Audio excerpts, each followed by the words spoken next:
Sir আমার আজকের হাজিরাটা। এই মিয়া, ডেলি ডেলি তোমার হাজিরা লাগায়? আমার কোম্পানির রুলস কি তুমি জানো না? মাস শেষ হলে এটা নিবা। এমনিতেই তো 7 দিনের এটা বেশি নিয়ে রাখছো। টাকা কেন পকেটে বেরো দিমো? এমনিতে হিসাব মিলতেছে না। বাজার সদাই করার লেগে আসলে আমার টাকাটা লাগতো। যাও যাও আনতে যাও, কাজ করো দেয়া। আইসে হ্যাঁ ডেলি হাজিরা লাগে, ডেলি হ্যাঁ একটা বাহানা লইয়া, হ্যাঁ বাজার নাই হ্যান নাই তেন নাই।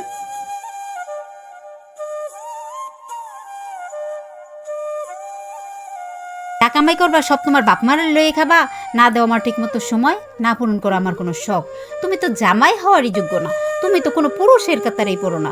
আমার কি কোনো শখ আহ্লাদ নাই? আমি কি বুড়া হয়ে গেছি? আমার কথা বাদই দিলাম, তোমার যে একটা পোলা আছে এটার উপর কি তোমার কোনো দায়িত্ব নাই? রাইতে আওয়ার সময় কি করো? একটা শুকনা রুটি লইয়া বাড়িতে হও। আমার পোলার কি ফল ফলান দি খাওয়ানো লাগে না? এই সামর্থ্য তো তোমার নাই। আমার জীবনটা নষ্ট করলা, আমার পোলার জীবনটাও নষ্ট করলা। আমার সবচাইতে বড় ভুল কি হয়েছে জানো? তোমারে বিয়া করা। আমার জীবনটারে ধ্বংস করে দিছো।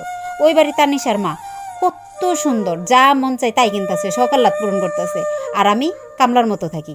তুমি আমার জীবন ধ্বংস করে দিছো। শুধু আমার জীবনটাই না, আমার পোলার জীবনটাও শেষ করে দিছো।